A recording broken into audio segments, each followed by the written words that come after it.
Hello and welcome to News 9. I'm Aditya Raj Kaul and this is The Diplomat.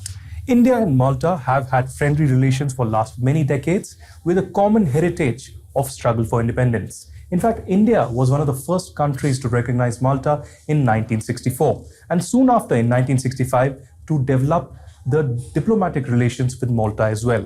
How are the relations now progressing in the areas of trade, people-to-people contact, and also the gamut of other areas of the bilateral cooperation?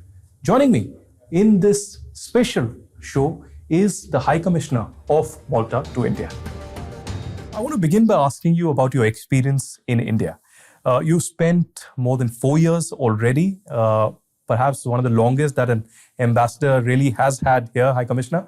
But how's the experience been like? You've been traveling through the country, you've been interacting with a lot of people in these 4 years. How do you find India? How do people of Malta really find India? I arrived in India in September 2020. They have been quite an active 4 years. I have experienced the COVID period here in India. I have experienced the reopening after the COVID period. So I've seen Delhi as very quiet, but then I've seen Delhi also as very, very active, as it is now, and it has been for some time. I'm so honored to be here. I've traveled around the country. There is never enough in India. I mean, it's such a large place, such a varied place. I've been to the south, I've been to the north, I've been to the center. I've even been to places which in English they say are off the beaten track. For instance, I regularly go to visit Santal tribe villages in the northeast of the country. As you know, the Santal tribe is found in Jharkhand, in West Bengal, and in Odisha. And since the Maltese government started during my time, has a program helping a particular Maltese missionary who is helping the Santal tribes with occupational therapy. It is my pleasure to travel regularly to Santal villages. I am very, very impressed by the fact that the Indian government really takes care of preserving these places. And our idea is to help children with particular abilities to integrate more within their tribe, within the economic activity of their tribe, by occupational therapy. If I can ask you on a lighter note, have Indians regularly told you about this orange that comes in India? The Malta orange. Yes. And I'm pretty sure that it doesn't have anything to do with Malta? No, well, okay, I can tell you a story. When we arrived, my wife told me, listen, I went to the supermarket and I think there are oranges coming from Malta. She told me because on the orange there is written Malta. But eventually when I Googled, I found out that Malta is a name which Indians use for oranges. So yes, they have told me. Obviously, I mean, it's for us, it's good and bad in the sense that sometimes I'm not happy that when I Google Malta, India, only the oranges come up. So it's very important to be on the social media in order to show that Malta is not just an orange here in India, but Malta is a country which goes back with India for decades. As you rightly mentioned, India was one of the first countries to recognize Malta's independence. Obviously, we were both under the British Raj, and India gained its independence in 1947. We gained our independence in 1964, and it was immediate that India recognized Malta, and our diplomatic relations go back to the 10th of March 1965. In fact, this is the 60th year. The 59th anniversary was celebrated last March 2024, and God willing, on the 60th of March 2025, we will have the 60th anniversary of our diplomatic relations. Well, that's wonderful. I was coming to that, the 60th anniversary of the diplomatic relations to be celebrated next year. That's a great feat, really. But in the last 35 years, I would say perhaps since 88 or 89, the diplomatic relations have really picked up with visits happening on both sides. I could recall perhaps till 22, 23, the foreign ministers also visiting and other visits happening. That's right. How do you see the India and Malta diplomatic relations as of now, especially in the context of last 4 to 5 years when you have been taking the command and ensured that there's more exchange that happens from trade to other areas of cooperation? Well, I have to say that the importance of India has grown in the past decades, and especially in the last decade, the importance of India as a world player has grown. So obviously, today it is very important for other countries to look at India and to establish even firmer relations with India, even the European Union. As you know, Malta is part of the European Union. Even the European Union as a bloc is looking at India with great interest. As you probably know, as we speak, there are negotiations between India and the European Union for a free trade agreement. Yes. So obviously the importance of India for all countries around the world is increasing. No country can afford not to have relations with India and stronger relations with India. This doesn't apply just to small countries like Malta, even the US and other countries. I mean, the EU as a bloc look at India with great interest, because it's important to have relation with, after all, apart from the economic growth of India, especially in the last decade. India represents 1/6 of humanity. So obviously this makes it an important player globally. So Malta has always been interested in India. As I said, we go back to our independence thanks to India's immediate recognition. In the 80s, Malta, for instance, was part of the non-aligned movement. At the time, in the same group, with India. In the 80s and the 90s, we were not members of the European Union. So we shared with India membership in the non-aligned movement. We shared with India member in the Commonwealth, something which we still do.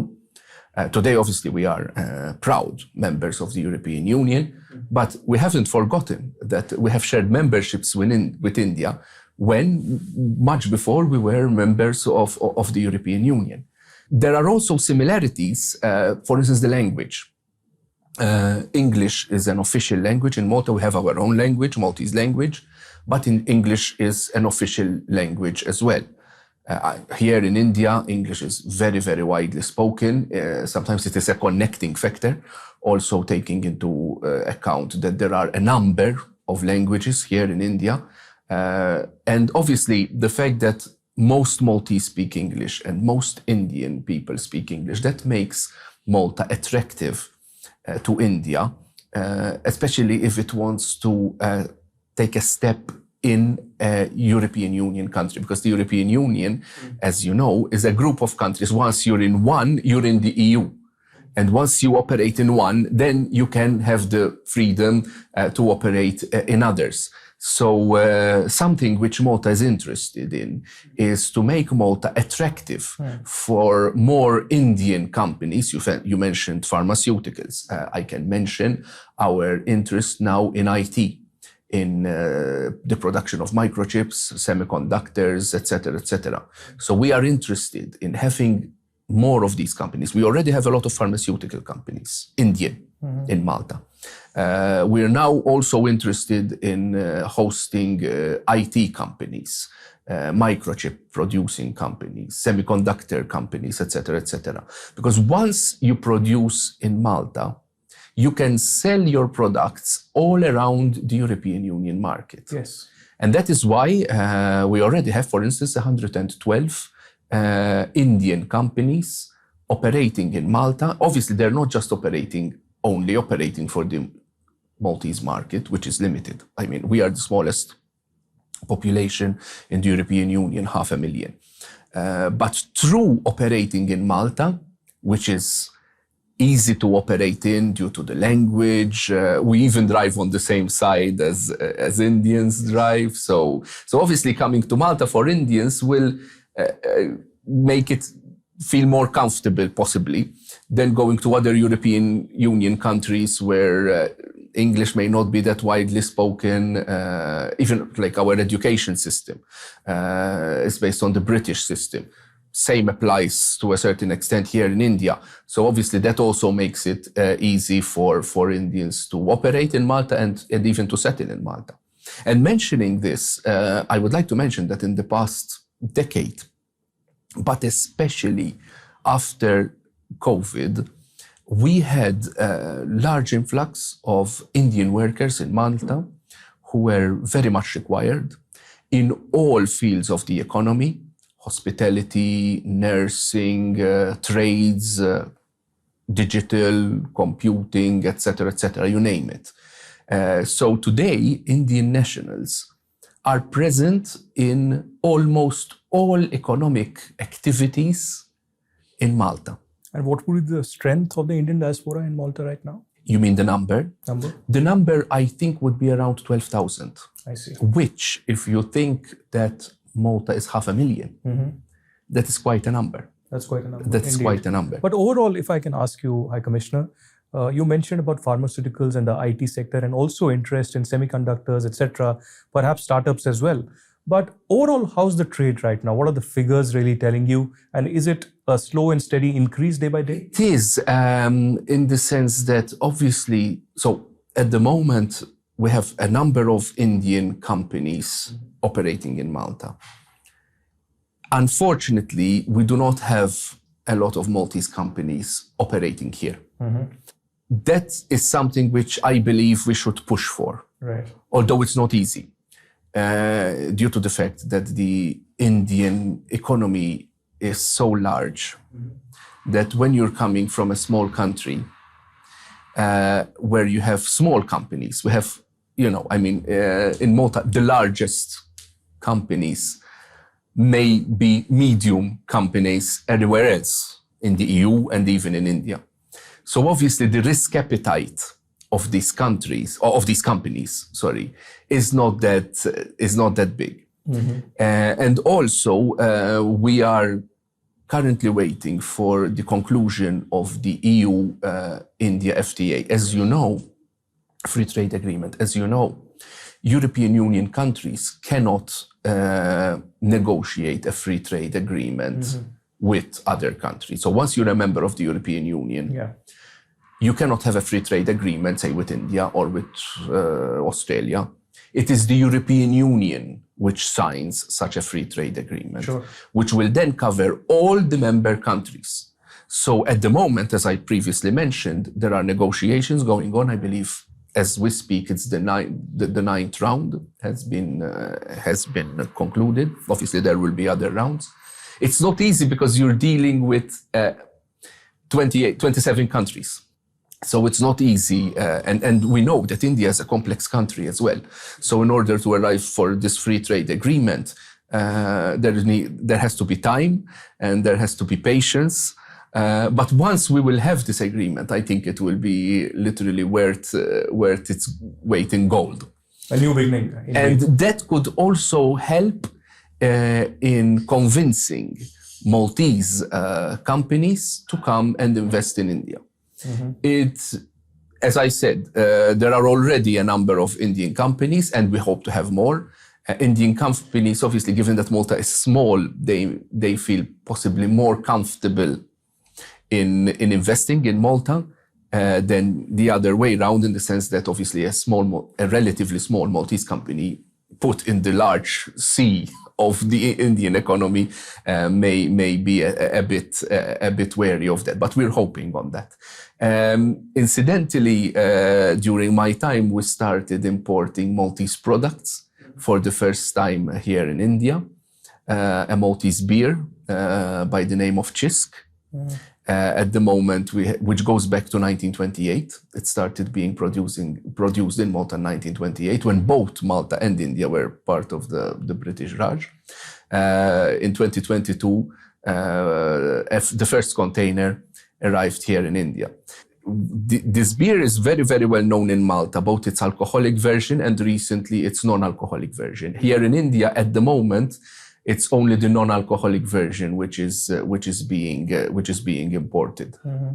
Hopefully in the future, But obviously, once more, to penetrate a product in such a large market as the Indian market, and also to be very, very frank, Indian consumers and traditionally Indian people look more for their products. So it's not, and their food, etc., etc. In fact, with the influx of Indian people in Malta, Indian restaurants have flourished. Mm-hmm.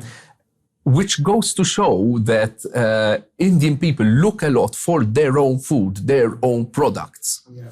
So obviously to have a new product imported here in India and to make it, viable, it's not easy. Better task. It's quite a task. Yeah. Apart from the fact that you're also competing with other products which are more famous than your products. Mm-hmm. Say, for instance, if we're talking about beer, right? Chisk in Malta, if you say Chisk, you think beer. Mm. But around the world, usually it's, Heineken, Budweiser, etc., etc. Mm. So, and these are very popular here in India. So in order to penetrate with a beer here in India, when there are already other more famous beers from larger countries, it's not an easy task. It's not just the beer. We have also launched Maltese energy drink, green energy drink. Okay. Same applies. Apparently, the green energy drink is doing the best. Oh, wow. Here in India. Interesting. We also started to import a renowned Maltese snack, which in Malta is called Twisties, but here in India it's called Vichis because there was another product with the same name. So the importer had to change the name, and now we're even looking at importing pet food from Malta. To give you another example, so these products, are entering one pace at a time. These are very famous in Malta. Malta is also, Malta being small, it imports a lot. Right. So most of our foods, most of our products, even furniture, you name it, are imported. In the past, we used to have our, the furniture, our own small furniture industry. But today, also being members of the European Union, it's much easier to import from Italy, from Germany, etc., etc., etc. So as we speak now, the Malta of 2024, Malta imports a lot. And in fact, it also imports from India a lot of chemical elements and compounds, etc., etc., for the production of, say, pharmaceuticals, etc., etc. Right. Apart from the fact that now with the Indian diaspora, we started receiving even more, Indian products. And even now, if you go around Malta, you will see a lot of Indian groceries, Indian supermarkets, etc., etc. So this is obviously contributing to the trade between our countries. But I explained to you the good parts and not so good parts. But also, not so good in the fact that, slow and steady progress. Slow and steady. And you have to think that we're talking about two countries whose size is so different. So we share a lot with India. The English language, our common past under the British Raj, our membership in Commonwealth, etc., etc. But the size doesn't matter always. It doesn't, but it's also a factor. Yeah. Let's put it this way. And something which I also wanted to point out, the Indian presence in Malta goes back to the 19th century, because Malta was on the route to India, especially after the Suez Canal was opened in the middle of the 19th century. Yeah. All ships, British ships, even European ships going to India used to pass from Malta. It was one of the ports. So that brought Indian, even though India was far. It's still far, but today obviously it's far from our aeroplane point of view. At the time it was much further, because it used to take weeks to arrive in India by ship. We're talking about the 19th and 20th century beginning. So this brought Indian I wouldn't say Indians to Malta at the time. We were both members, we were both part, not members, we were both part of the British Raj, which made it easy for Indians to set up shop in Malta. And in fact, we started seeing, Malta started seeing Indian businesses in Malta as early as the beginning of the 20th century. At the time, Indian businesses were more related to textiles. So I remember even when I was a boy in the 80s, there were a number of Indian shops in the main street of Valletta. Right. And they were textile shops. They used to sell clothes, etc., etc. So at the time, and these Indians came to Malta much before, and they settled there, and they kept their tradition, but they became very, very, very Maltese. So this goes back quite some time, even historically. For instance, the Sindhis of Malta. Right. They are still in Malta, and they prospered a lot, and they go back ages. Well, that's interesting. And from beers to bilaterals, the brass tacks of the relationship, really. I remember on the sidelines of the UNGA, where Dr. Jaishankar was in UN, I think recently. Yes, that's he right. met his Maltese counterpart. Yes, I remember we were involved in the arrangements. So what are the top asks, if I may say, that what was discussed in that meeting, but also what are the top asks or expectations from Malta to India? So we had the Minister for Foreign Affairs, Dr. Reuben Gauci, visiting India in October 2023. Prior to that, we had the Prime Minister visiting in 2019 for the vibrant Gujarat.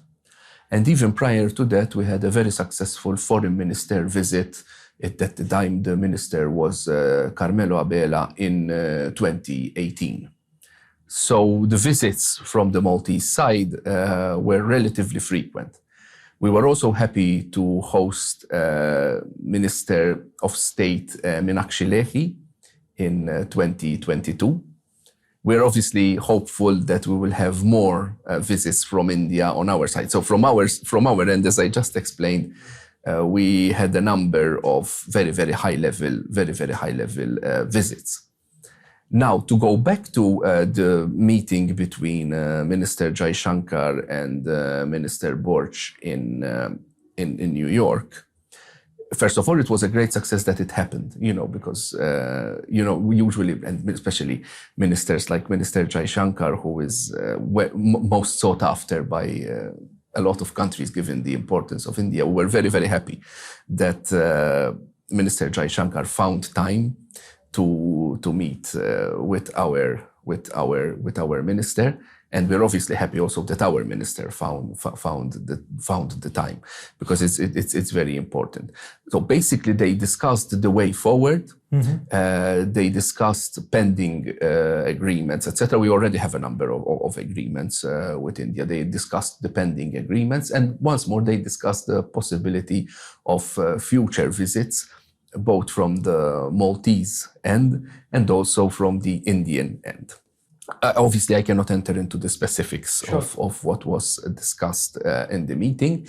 I know it was very successful because my minister especially was, at least from my end, my minister was very, very, very happy to tell me that, whatever was discussed had a particular weight in increasing the momentum of Malta-India relations.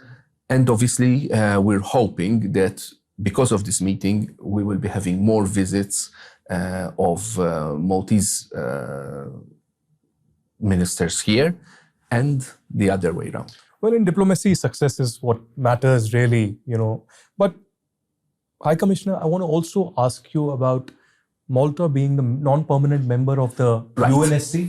That's an important feat. It is. But it came at a very interesting time. Very. Two simultaneous wars happening, world completely fractured in many ways. India also significantly played a critical role with, the G20 happening last year, where a consensus document came about on Russia-Ukraine. Not only that, then Prime Minister Modi making significant visits to Russia and Ukraine and saying that solutions cannot be found in the battlefield, condemning Russia's aggression as well, and stating that we may not choose one side over the other, but we are on the side of peace, we want negotiations, we want diplomacy. So, two-part question. How difficult has this been for Malta to, have a very interesting position as a member of the UNSC? And secondly, how do you see India's role in this context of a deeply divided world? Well, first of all, I will start by thanking India for voting for us and becoming non-permanent members of the UNSC, the United Nations Security Council, for 2023-2024. In fact, we started in January 2023 now, and by the end of this year, we will be out of the council. But what 2 years they have been. You rightly mentioned the Ukraine-Russia war, also the Middle East war. Incidentally, as we spoke before we started, I was in Ramallah, Palestinian territory, Palestine, from 2015 till 2020. In fact, when I came to India to serve as High Commissioner, I left, it was during COVID time, from the Middle East, and I came straight to India to take up my position here. So obviously it wasn't easy for Malta. It was very interesting, very challenging. We also had our presidency of the United Nations Security Council, one presidency in 2023 and one presidency in 2024. And obviously these challenges, we're members of the European Union, so our stand on Ukraine is steadfast. We believe that Russia attacked Ukraine. Ukraine was not provoking such an attack. Obviously, everybody, as you rightly mentioned, wishes for peace. But from our Maltese angle, we stand by our Ukrainian brothers and sisters in wanting them to be free and in allowing them to shape their own future without any intrusions from neighboring countries. In this case is Russia. Interestingly as well, Malta is currently holding this year the presidency of the Organization for Security and Cooperation in Europe, which once more puts this subject of the Ukraine-Russia war on or the Russian aggression on Ukraine on our agenda. So especially in the past 2 years, and especially this year, 2024, Malta has sponged a lot above its weight in international affairs. Right. And being a small country with the limits which that can bring, but on the other hand, being a small country sometimes makes it easier for a country to be an honest broker. And for a country, because when you're having the size of Malta, you're not interested in, your sphere of influence or, as large countries do. So sometimes, it's easier for other countries to trust a small country in being an honest broker. Right. In fact, I have to say, even Russia agreed with Malta becoming the president of the OSCE for this year. And obviously, we have our very, very big differences with Russia. I just mentioned, we believe that their aggression in Ukraine was unwarranted, and it's breaking basically international law. But on the other hand, given that we are small, and given that we have our, when I used to study to become a diplomat, we used to say small states, big issues. Right. And that has really shown itself. especially during our membership of the United Nations Security Council, and this year our presidency of the Organization of Security and Cooperation in Europe, that we can do it. We can be honest brokers. One of our pillars of foreign policy in Malta is peace promotion. So we are a neutral country. We are not members of NATO. But our neutrality, we don't just see it as, being neutral between both, but being neutral by promoting peace. Right. And obviously, that notion of our foreign policy, we brought both to the United Nations Security Council and also to the Organization of Security and Cooperation in Europe. So, with the unfortunate situation in the Middle East, we obviously understand that the hostages have to be freed, but we also understand the suffering, especially of the peoples of Gaza. I've been to Gaza personally when I was stationed in Ramallah. I went there a number of times, and knowing the fact that the place is so small, in fact, Gaza is the size of Malta. So obviously when you have an attack, you have nowhere to go. So we are very, very concerned about Gaza, and we agree definitely with Prime Minister Modi's stand that this is not the time for war, this is the time for peace, and we should work for that. And definitely Malta has done that, both in the Security Council and in the OSCE. Obviously, always one can do more. I mean, finally, it's not easy even for large powers to, bring about peace as much as you want it, to bring about a more just world. And when we say just world, it's not simply just politically, but also just economically. It's very, very important that you don't have the haves and the have-nots.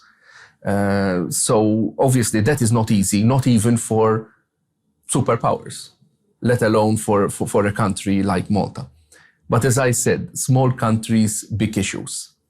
Even though we are small, we believe in our issues. We believe in peace promotion. That is one of our pillars of foreign policy, which has been there for a very, very long time, and which obviously brings us exactly in sync with what Prime Minister Modi said, that this is not the time for war, this is the time for peace, this is the time for diplomacy. Unfortunately, we are seeing wars.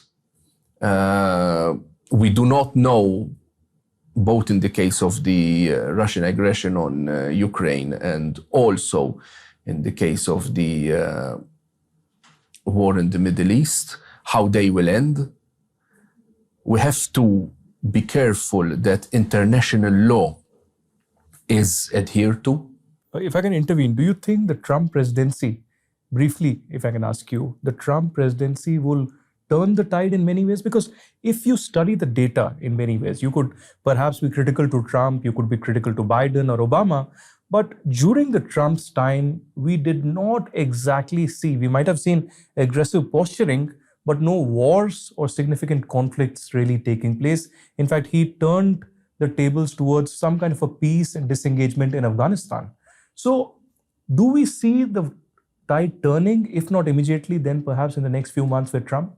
Well, one always hopes for the best. Now, it is not... I was in Ramallah, for instance, during the Trump presidency. So when I arrived in Ramallah, it was the Obama presidency. Then in 2007, I arrived in 2015. In 2017, President Trump was elected. Then I left. There were, tensions in the Middle East did not start yesterday. Of course. And as you rightly pointed out, there were tensions, especially with the unilateral recognition of Jerusalem as the capital of Israel. That created by President Trump at the time, which created a lot of tensions on the ground, which I remember vividly. Yeah. In regard to the future President Trump presidency, I think we basically share what the rest of the world wishes in having more peace. Obviously, peace doesn't come cheaply. Just don't say, let's have peace. In order to have peace, you have to have a just peace. As I also said, bringing about peace is not easy for the large powers. And you mentioned President Trump. I was referring obviously to the US. So the US is the most powerful country in the world, but even for the US, it's not easy at all to bring about peace. Because as I said, peace is not just attained, like we have peace from tomorrow. Peace should be the essence of a lasting peace is through having justice. Now, in the case of the current, as we speak, have a President Biden presidency. After January the 20th, 2025, we will have a President Trump presidency. Well, one hopes in both cases for what we hoped on President Biden, we hope on President Trump, that things will get better. Incidentally, the foreign minister of Malta and also the prime minister of Malta congratulated President Trump on his victory, and tweeted that we look forward to work together for a better Malta-US relation and also for peace in the world. So we're in diplomacy, you always have to be optimistic that you can work with the other side, whether you agree. You can't agree on everything. Even in a friendly personal relation with anyone, you can't agree on everything, let alone, countries, etc., etc. So we are definitely looking forward that a Trump presidency will be successful in bringing peace, but obviously peace with justice, a lasting peace, and a peace which obviously, and a strict, and then adherence, let's put it this way, with international law. Fair enough. One last question. So how is the people-to-people contact and tourism promotion really happening between India and Malta? Are people, apart from work, also going to visit Malta? I would still believe that many people do not know about Malta. So how is this awareness really happening?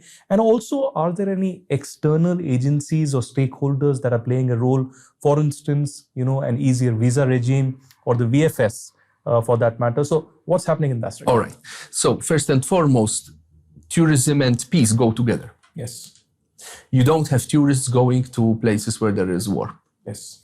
So you cannot have tourism if you don't have peace. Yeah. So in a sense, the subjects are very, very much related. Now, tourism is one of the pillars of the Maltese economy, going back all the way to our independence. It's roughly 30% of our economy. Today, the Maltese economy has, been varied a lot. We have the service industry, we have financial services, pharmaceuticals, production of high-end products like semiconductors, etc., etc. So, the Maltese economy is not simply it's over-dependent on tourism, but tourism has always been a very important part of our economy. You mentioned the visa regime. As you know, Malta is a member of Schengen. Yes. So when we issue a visa not just for Malta, but for all the other Schengen states. So in that sense, even though when one applies for a visa at the Maltese High Commission here in India, one expects that you are visiting Malta on your first entry as well. So these are all Schengen regulations, which once you are in such an agreement, you have to follow. And obviously, the High Commission of Malta in New Delhi follows the rules and regulations of the Schengen acquis. We in fact also meet regularly with our colleagues from other Schengen states in order to discuss better ways to make the visa regime more efficient, but obviously based on, once more, I mean, when I mentioned in the case of war and peace, we mentioned international law, and even here in the case of Schengen, I have to mention the Schengen laws, which we have to follow very, very, very closely, being part of Schengen. You mentioned VFS. VFS is a private company which started here in India. But is now, all across. There are other companies as well which provide similar service. In the case of Malta, we have a contract with VFS in order to facilitate more the visa application procedures of Schengen. As you know, to apply for a Schengen visa, you have to give your biometrics, your fingerprints, your biometric photo, etc. That takes time. So thankfully, we have the, visa facilitation services in order to make us more efficient in the processing of visas. Now, in relation to Indians visiting Malta and Maltese, also we have to speak about also Maltese visiting India. But let's start about Indians visiting Malta. We are happy to have Indian tourists in Malta. Also, with economic activity, also like, for instance, weddings, we also have Indian weddings in Malta. Wow. So we also have Indian films being shot in Malta. That is tourism and business. But obviously, what we have to think today, Malta is passing from a phase where, like other European Union countries, like Spain, etc., we are having a very, very large inflow of tourism. And we have to be careful as well. So like we have to think of more of quality rather than quantity. Especially when you think of a small country like Malta. I mean, we were seeing, like, for instance, Barcelona and Venice, they are overflowing with tourists. Now, thankfully, Malta is also overflowing with tourists. So our tourist industry is doing very, very, very well. Right. So now it's about time that we start thinking a bit more about, like, more. We already do, but more about quality rather than such just simple quantity. Also, to make the visit to Malta more. More remembered in a sense, more memorable, because like if you just have, hordes of people around, that may not make the visit as interesting and as pleasurable as one can think. That's true. So obviously we have to be careful on that. But having said this, we are always happy to process visas for Indian tourists. I'm also in contact with the Indian agency for tourism promotion, of tourism promotion, etc., etc. So definitely, and also it would be nice to have more Maltese visiting India. I know there are. Once more, I mean, you mentioned that Malta may not be well known. I mean, there is the issue of the size. You cannot just expect such a small place like Malta to be well known all around India when we're talking about 1.4 billion people. So even from my point of view, I mean, I wish I could talk to all the 1.4 billion people in India and talk to them about Malta. And to be fair, for our size, I believe that Malta is well known. Right. I mean, comparatively. So, incidentally, sometimes I notice that Malta is much more well known, say, here in India, than in other neighboring countries of India. Interesting. For instance, here in India, I noticed that, when you speak to people in the street, they would know about the presence of Malta, sometimes more than it's expected. Obviously, I try my best to make Malta as well known as possible. And in fact, that's why I'm taking this interview, and that's why I took a number of interviews in the past.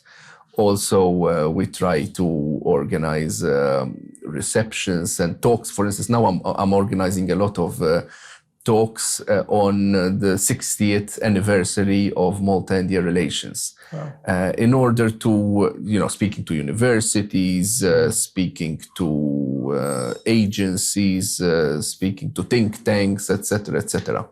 So I'm organizing a lot of these in order to, as much as possible, make the country more known. Because sometimes, okay, people may know Malta exists, Malta is a country, but you need to inform them much more than that. And obviously that is something which is not simply like I'm talking to you about Malta now, but which is a process which continues. That's why embassies and high commissions exist. I mean, our high commission has existed here since 2007. I am the 5th high commissioner here in India. And I mean, I have to say that the job done by my predecessors was great. So I arrived here and I found a lot of groundwork, and I'm hoping to leave also a lot of groundwork for the high commissioners who will come after me. Well, incredible. On that note, thank you very much, High Commissioner. Thank you so much. Time. Thank you so much. And let's hope that India and Malta relationship really grows further. And as you said, not just quantity, but emphasis on quality and more productivity, and of course, better trade, understanding, and inflow and people-to-people contact between the two countries. Thank you very much. Thank you very much.